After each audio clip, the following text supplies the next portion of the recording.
그때 어떤 남자가 이 여성을 밀어버려요, 선로에. 그래서 미처 피하지 못하고 죽음을 당하게 되는 안타까운 사고가 일어나게 되었습니다. 그러니까 남편이 이제 윤병소 씨라는 분인데, 이 기가 막힌 이 현실 속에서 장례를 치르고 내 아내의 죽음을 헛되이 하지는 않아야 되겠다. 그래가지고 이제 지하철 공사하고 법정 소송을 벌입니다. 그래서 손해배상 청구도 하겠지만 그 소송의 내용이 뭐냐면, 경고 방송만으로는 시민의 안전을 담보할 수 없으니 스크린 도어를 설치해라라고 하는 소송이었습니다. 그 지하철 공사는 이 전 역사에 스크린 도어를 설치하려면 너무나 많은 돈이 드니까 뜻은 좋지만 비용이 있어야 될 거 아니냐 하면서 이제 맞대응을 한 거죠. 그래서 이제 윤 씨가 이 언론에 나오고 기고문을 쓰고 그러면서 이 스크린 도어를 설치해야 된다, 이거를 이제 국민들에게 호소하는 가운데 여론이 윤 씨 편을 들기 시작합니다. 그리고 마침내 결국 이제 승소를 해서 아내가 죽은 지 6년 만인 2009년도에 지하철 공사가 전 역사에 스크린 도어를 설치하겠다라고 하는 발표를 하게 되어집니다. 참 이렇게 저 때는 스크린 도어가 없잖아요. 이제 그런 상황 속에서 이제 발표를 하게 되었을 때 그 신문 기사를 오려 가지고 아내의 유골이 있는 납골당에 가가지고 윤 씨가 그렇게 말했다고 합니다. 여보, 신문 봤어? 당신이 고통스럽게 갔지만 아주 헛된 일은 아니었던 것 같아 하면서 결국 이제 그렇게 스크린 도어라고 하는 그러한 값진 아내의 죽음으로 인한 유산을 만들어내는 이제 그런 일이 있었습니다. 보통 사람 같으면 낙심하고 좌절하고 포기할 수 있는데, 죽음을 시민의 안전이라고 하는 유대한 유산으로 승화시키는 참 귀하신 분이다, 그러한 깨달음을 갖게 됩니다.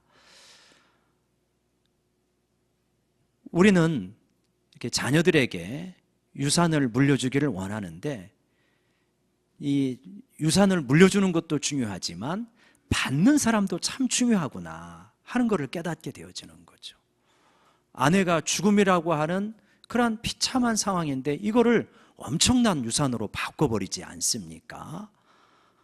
그래서 우리 자녀들이 우리가 물질적으로 무엇인가를 많이 남겨줘야만 진짜 유산을 받는 것이 아니라, 정말 이렇게 힘든 삶을 남겨주어도 엄청난 것으로 변화시키는 그런 어떤 내면에 진짜 좋은 승화시키는 힘이 있다고 한다면 그것이 얼마나 위대한 유산이 될 것인가. 그래서 우리들은 자녀들에게 많은 것들을 남겨주고 싶어 하지만 진짜 남겨줘야 될 정말 귀중한 유산이 있다. 오늘 그 유산을 한번 우리가 남겨주는 그러한 시간을 생각해 봤으면 좋겠습니다. 물질적으로 남겨주는 거 좋죠. 할 수만 있다면 좋지만 실제로 많은 물질을 남겨줄 수 있는 분들은 적잖아요. 그러나 이거는 남겨줄 수 있다는 겁니다. 어떤 것을 남겨줄 수 있느냐? 첫 번째, 우리 같이 한번 따라 보겠습니다. 좋은 기억. 좋은 기억이라고 하는 유산을 남겨줄 수 있다는 것입니다.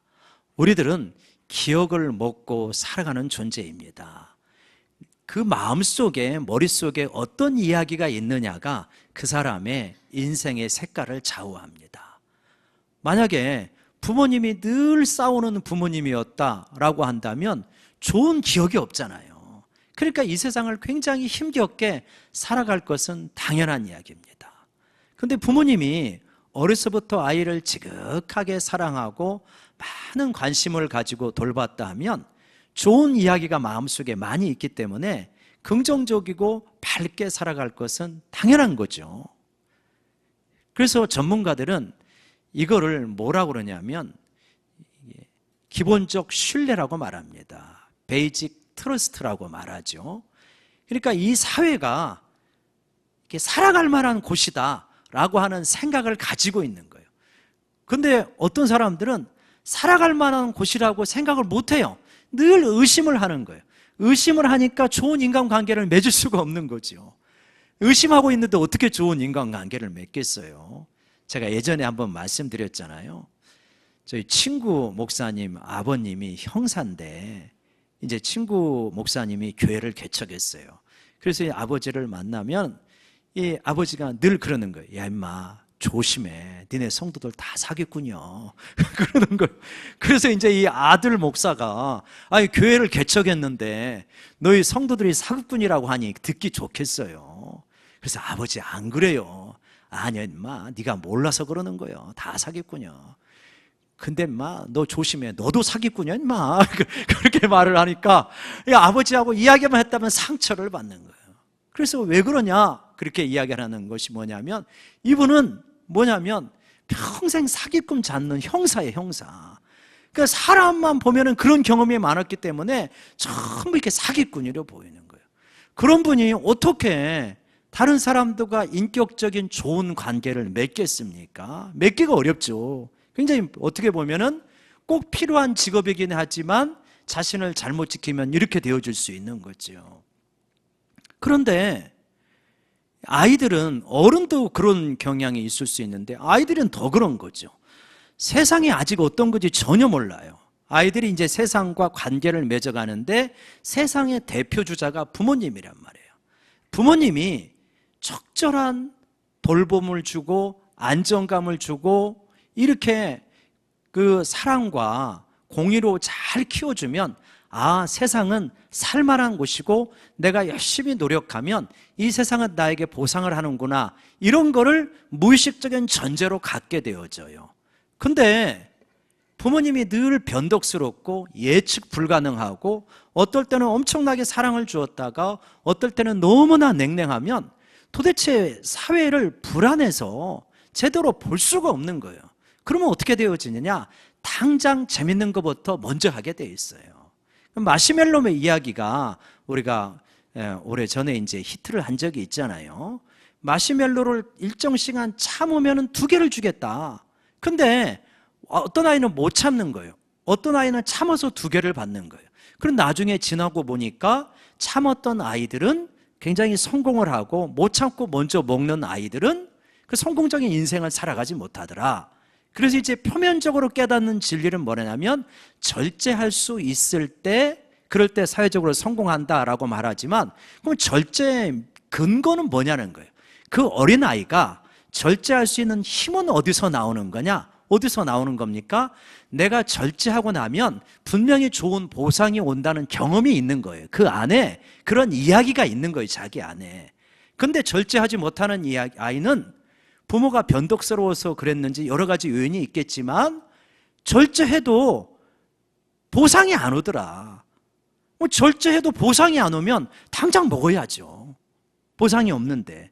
그게 생존 방식인 거죠. 근데 그 공식이 누구를 통하여서 주어진 거냐? 거의가 부모를 통해서 주어지는 것이다. 그래서 기본적인 신뢰가 없는 사람은 이 세상을 살아가기가 굉장히 힘듭니다. 이거를 집어넣어 주기가 굉장히 힘들어요. 나는 왜 이 세상을 살아가기가 이렇게 힘들지? 나는 왜 이렇게 사람을 믿지 못하겠지? 나는 왜 이렇게 절제가 안 되지? 아마 그 밑을 잘 추적해 가보면 내가 이 기본적인 신뢰에 대한 교육을 아마 그게 뭐 말로 가르치는 교육이 아니라 삶 속에서의 교육을 잘 받지 못했을 가능성이 있구나. 내가 그 부분을 위해서 기도해야 되겠구나.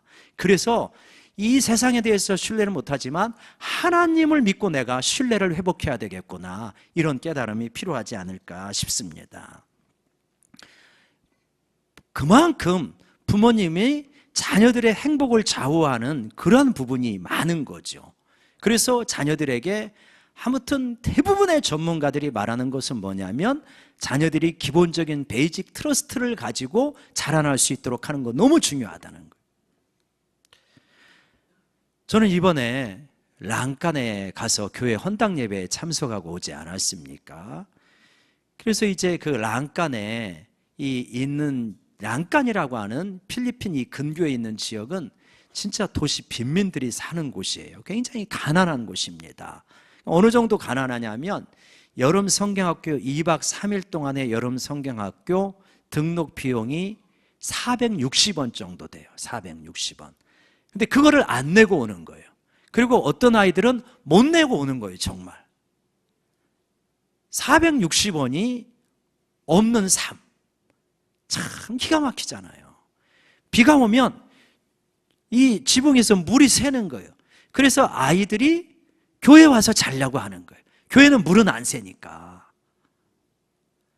선교사님이 아이들한테 밤 늦게까지 있으니까 이제 그만 들어가라. 안 가는 거예요. 그래서 왜 안 가냐 이렇게 이야기를 해봤대요. 그랬더니 뭐라 그러냐면 집에 가면 아빠 술 먹고 엄마하고 맨날 싸워요. 그래서 가기 싫은 거예요.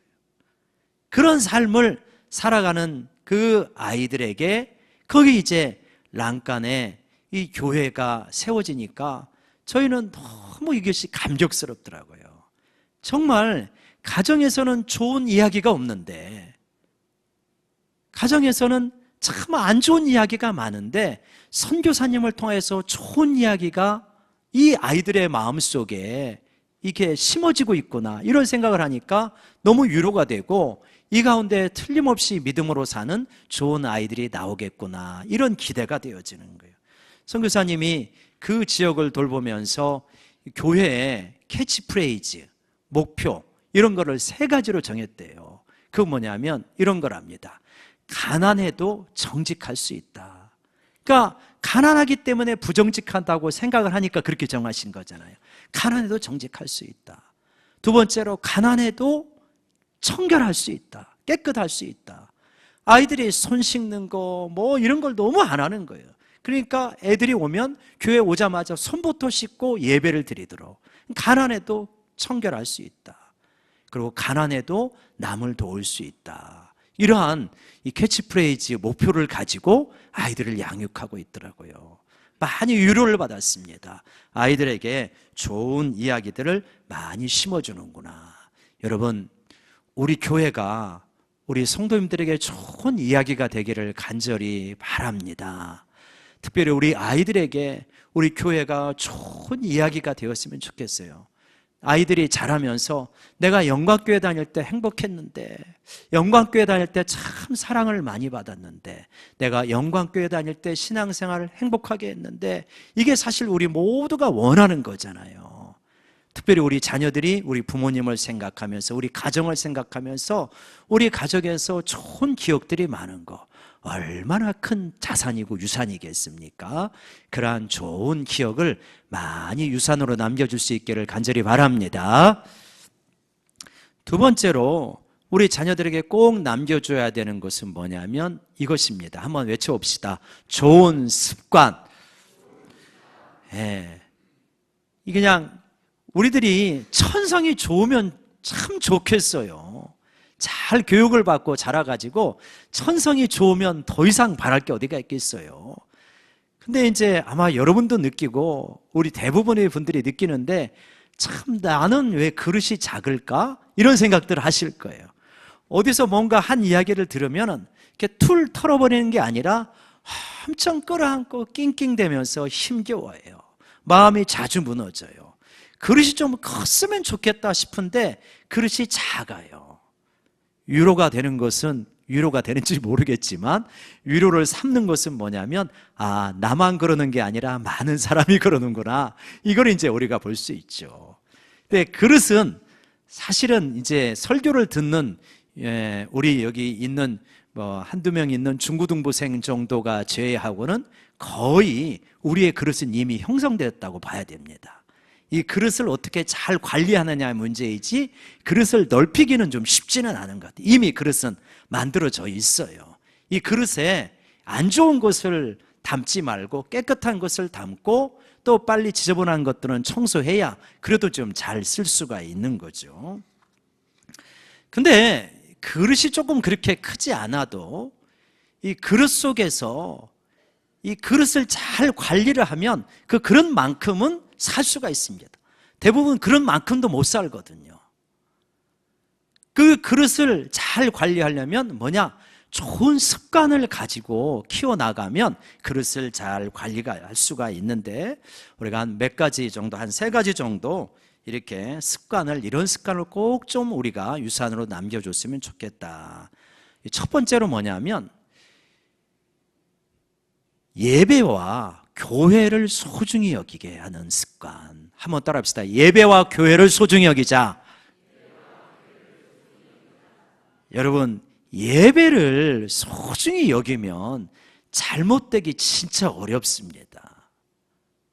예배 속에 너무나 많은 것이 있어요. 하나님과의 만남이 있고, 훈련이 있고, 주님 앞에 결단이 있고, 회복이 있고 그러잖아요. 여러분, 예배를 잘 드리고, 어떨 때는 여러분 그런 경험도 많으실 거예요. 금요 기도회를 하는데 기도가 안 되는 거예요. 마음이 너무 힘들고 답답한 거예요. 그러면 그냥 개인 기도 시간에 하나님 나를 불쌍히 여겨달라고, 그러면서 그렇게 기도가 잘 안 되지만 하나님 앞에 탄식하며 기도하고 가는 가운데, 하나님께서 밤사이에 회복시키는 거 있죠. 분명히 기도 시간은 그렇게 회복이 안 됐는데 밤에 자는 사이에 하나님께서 역사하셔서 이상하게 아침에 일어났는데 내 마음이 새로워진 거예요. 밤에 뭔 역사를 하나님이 일으키시는 거예요.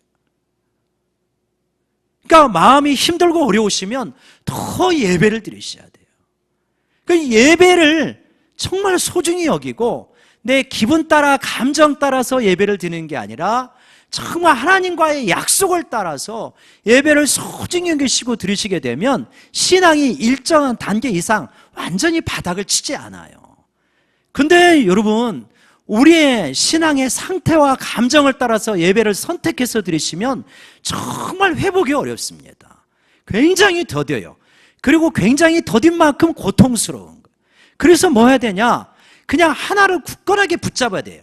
그러니까 습관의 힘은 뭐냐면, 그 습관 속에서 내 자신을 일정한 속도로 회복을 시켜준다는 거예요. 그 지점으로. 그러니까 영적인 회복은 영적인 습관이 잘 되어 있으면 쉽게 되어지는 거예요. 근데 영적인 습관과 훈련이 안 되어 있으면 영적으로 기복이 얼마나 심한지 몰라요. 우리는 그렇게 되어 있습니다. 여러분, 이제 우리가 좀 새롭게 출발하십시다. 이런저런 일로 마음에 상처가 있어요. 은혜가 안 돼요. 은혜가 떨어졌어요. 저 사람 보면 힘들어요. 뭐 이런 거 있을 수 있잖아요.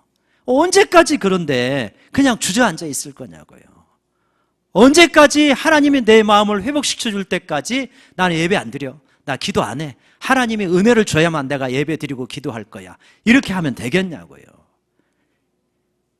힘들어도 더 하나님 앞에 나와서 기도해보고, 또 속상해도 하나님을 바라보고 예배를 드리고, 어려운 순간에도 주님을 의지하고, 이런 어떤 신앙의 결단이 이루어져야 하나님께서 우리를 회복시키잖아요. 그러니까 하나님께서 회복시키는 통로가 있는데 그게 어디냐 이거예요. 여러분, 하나님께서 나를 회복시키는 통로가 영화관입니까? 소설책입니까? 어디 뭐 여행을 자주 다니시는 겁니까? 맛있는 거 먹는 겁니까? 잠깐의 효과를 있을 수 있지 모르지만 회복이 안 되시잖아요. 하나님이 회복시키셔야 우리가 새로워지는 거예요.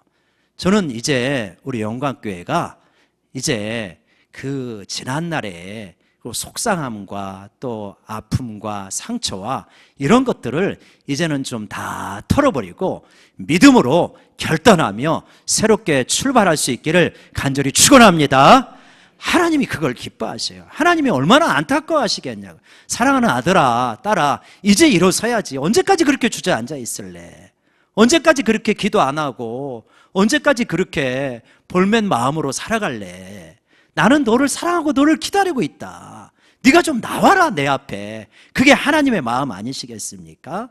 기도의 자리, 예배의 자리를 소중히 여기는 습관을 가지게 될 때 하나님께서 우리를 영적으로 빨리 회복시키시고 충만하게 한다는 걸 믿으시기 바랍니다. 그래서 영적인 습관을 잘 들이셔야 됩니다. 그거를 유산으로 남겨주면 이 아이들은 상처받는 일이 없겠냐고요. 요동치는 일이 없겠냐고요. 근데요, 요동쳐도 영적인 습관이 잘 들어있으면 빨리 회복이 되어진다니까요.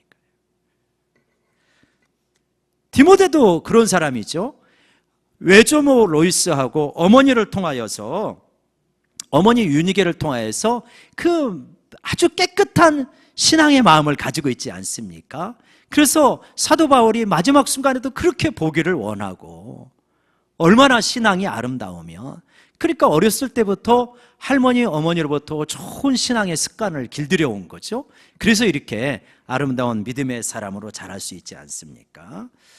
또 우리가 여러 가지 습관이 있겠지만 적어도 이런 정도의 습관은 가져야 되겠다 하는 두 번째 습관은 뭐냐면, 인사를 잘하고 인사를 잘 받자. 너무나 기본적이고 상식적인 거지만 이거라는 거예요. 이웃에 있는, 동탄에 있는 한 교회가 뭐 이런 캐치프레이즈를 가지고 성도들을 가르치시더라고요. 제가 한번 말씀을 드렸죠. 고속도로에서 보고 나중에 보니까 이 기독교 서점에도 책이 나와 있더라고요. 내용은 이것입니다. 한번 띄워주실까요? 우리 같이 한번 외쳐봅시다. 시작. 인사만 잘해도 먹고는 산다. 인사만 잘해도 먹고는 산다. 오죽했으면 이런 캐치프레이즈를 만들었겠어요. 그러니까 뭐냐면 현대 그리스도인들이 인사를 잘 못하는 것 같아요. 거기도 보니까. 그러니까 목사님이 기도 가운데 이런 거를 끄집어냈겠죠. 인사를 잘하면 이거 끄집어냈겠어요. 인사를 안 하니까 끄집어내신 거지. 그러니까 진짜 그렇잖아요. 이 사회를 살아가는 데 있어서 인사만 잘해도 저 사람 괜찮아, 인사성 밝아, 그러면 길이 많이 열리지 않습니까? 인사성이 밝다고 하는 것은 다른 사람에 대한 배려의 훈련이 돼 있다는 거잖아요. 그런데 어떻게 관계가 안 좋겠어요? 그래서 저는 우리 성도님들이 우리 자녀들에게, 우리 지금 유초등부 아이들이 특송하려고 올라왔는데 진짜 저 예쁜 우리 자녀들에게 인사만 잘해도 먹고는 산다. 인사 잘하고 인사 잘 받아라. 특별히 서로 우리 성도님들은 이렇게 오랫동안 같이 신앙생활한 분들도 있지만 이 최근 몇 년 동안에 오신 분들이 많기 때문에 서로 잘 몰라요.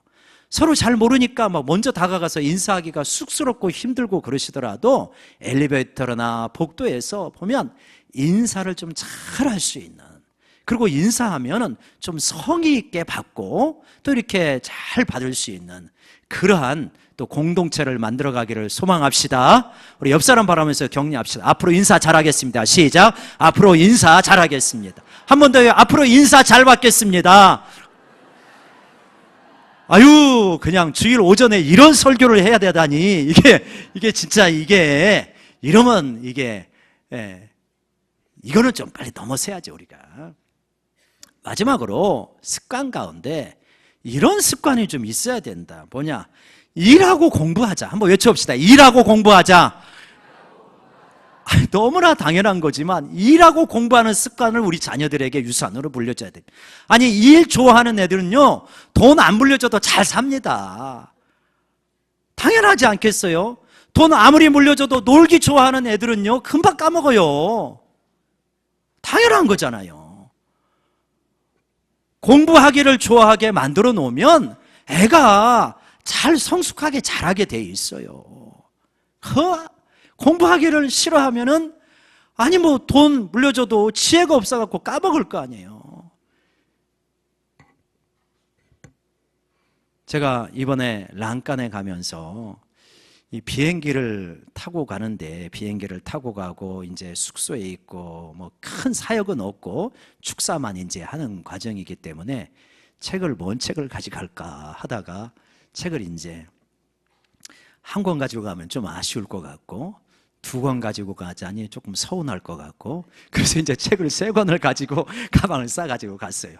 근데 이게 지혜가 없는 거예요. 선교제를 갈 때는 3분의 1 정도 비워두고 가야 되지만요, 선교사님이 주시는 선물이 있는 거예요. 교회 가서 전달하라고. 그러니까 이제 이게 결국은 들어갈 때는 이게 비행기에 넣는 가지만 결국은 밑에다가 수화물로 올 때는 그렇게 오고, 또 그거 가지고 안 돼가지고 이렇게 비닐 봉지에다가 이제 책이 무거우니까 그대로 가는데 그게 또 찢어졌어요. 그리고 와가지고 짐을 풀으면서 내가 미련해가지고 책을 3권이나 가지고 가가지고 조금씩 다 읽기는 했지만, 그렇다고 했더니 사모가 하는 말이, 여행을 가면서 현지를 보고 듣고 느껴야지 꼭 그걸 책을 가져가나, 그렇게 말하는데 진짜 옳은 말이기는 하다 그런 생각을 하기는 하더라고요. 근데 뭐 이렇게 책이 없으면 불안한 거예요. 저는 불안해. 불안하고 그게 잘 안 돼요. 아무튼 우리 자녀들에게 놀고 즐기고 텔레비 보고 뭐 자꾸 맛있는 것만 먹으러 다니고 놀러 다니고 자꾸 이런 습관을 키워주는 게 아니라 어떻게 좀 더 공부를 하고 일을 즐겁게 하고 이런 거를 키워줄까? 그러면 되는 거잖아요. 그죠? 큰 세 번째로 이런 유산을 남겨주자. 한번 따라해보세요. 좋은 목표.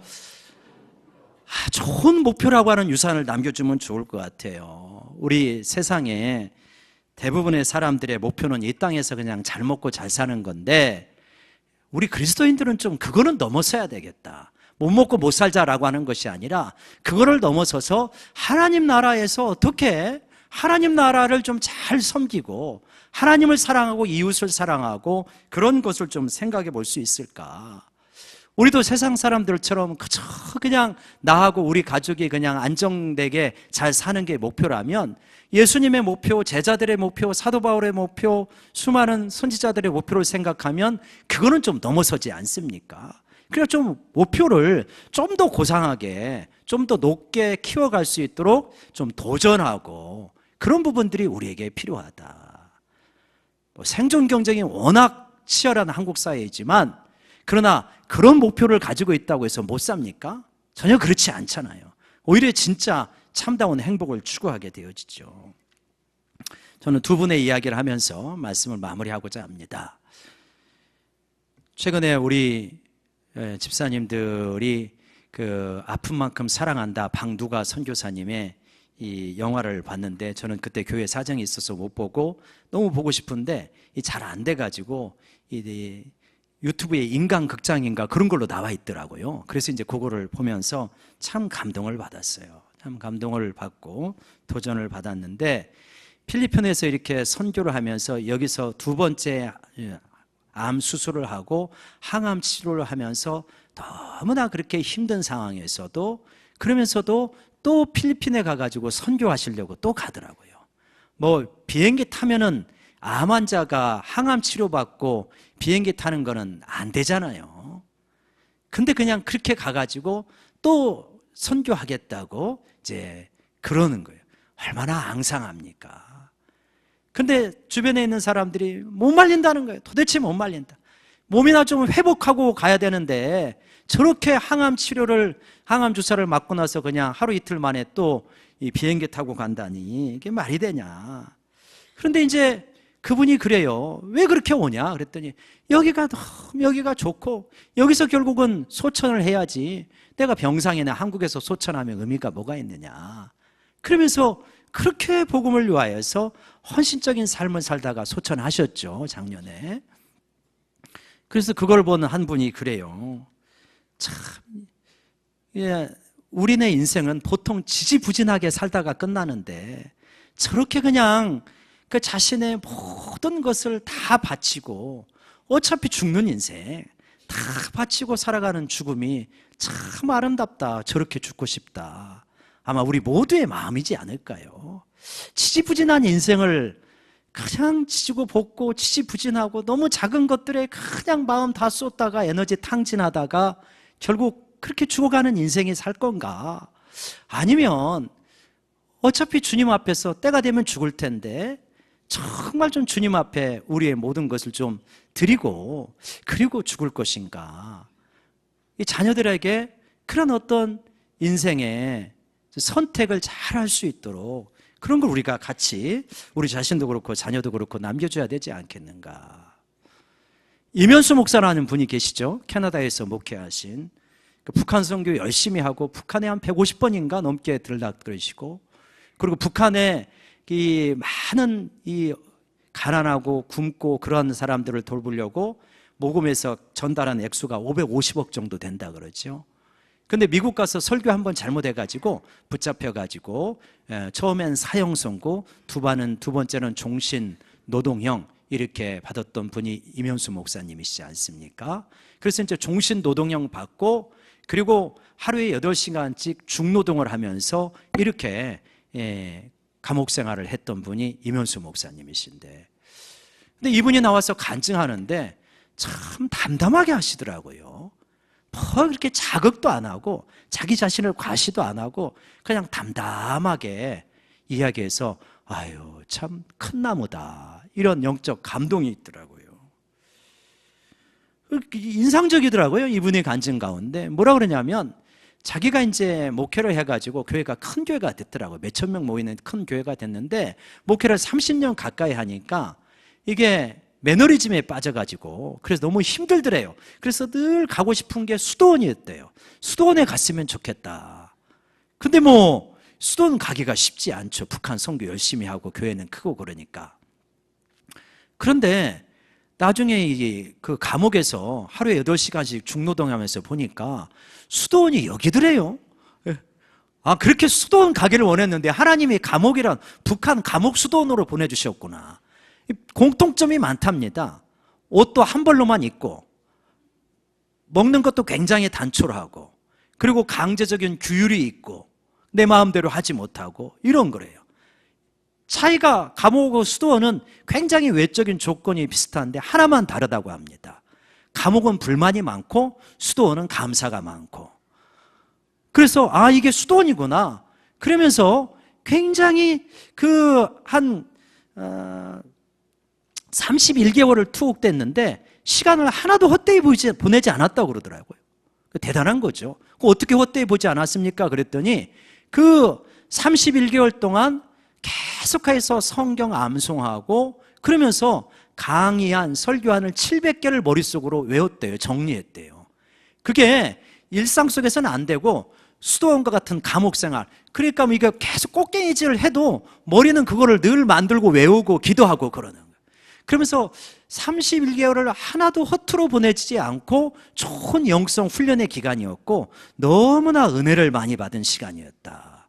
주일 예배도 나중에는 이제 성경을 줘가지고 주일 예배를 드리기는 했는데 주일 예배도 하루에 혼자서 예배를 드리는데 한 7, 8시간 정도 드렸대요. 하루에. 그렇게 7, 8시간 정도 예배 드리니까 예배 드린 것 같더라 이렇게 말을 하더라고요. 참 그렇구나. 이렇게 뭔가 동족이 굶는 것을 견디지 못해가지고 헌신적으로 섬기다가 비록 이렇게 31개월 동안 그렇게 고통스러운 시간을 보냈지만 그 어떤 때보다도 영적으로 충만했고 하나님으로 충만했던 그 삶, 그게 나 혼자만을 위하는 삶을 살 때 그게 가능하겠는가? 쉽지가 않은 거예요. 복음을 위하여서 하나님 나라를 위해서 헌신할 때 하나님이 부어주시는 은혜가 그렇게 큰 거죠. 여러분, 이 땅에서 이 세상 사람들처럼 우리 자녀들이 너 혼자만은 어떻게든 잘 먹고 잘 살아야 돼 이런 자원이 아니라 진짜 하나님을 믿고 영혼을 생각하는 자녀들이기 때문에 하나님 나라를 잘 섬기고 이웃과 또 주변의 사람들을 잘 사랑하고 섬기다 살아가자. 우리 가족은 그렇게 살아가자. 좋은 인생의 목표를 주는 거 진짜 귀한 유산이라고 믿습니다.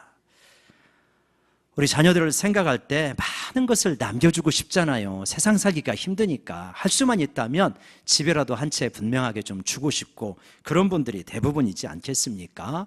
그거 할 수 있다면 좋겠지만 그거 할 수 없어도 낙심하지 맙시다. 진짜 좋은 거 주면 됩니다. 사랑의 좋은 기억, 하나님을 섬기는 좋은 습관, 그리고 또 이렇게 너 혼자만을 위해서 사는 것이 아니라 하나님의 백성답게 고상하고 넓은 목표를 가지고 살아가자. 좋은 인생의 목표를 유산으로 준다면 우리 자녀들은 물질을 준 어떤 자녀들보다 더 복되게 살아가게 될 줄로 믿습니다. 좋은 유산을 남겨주는 우리 모두가 되기를 원합니다.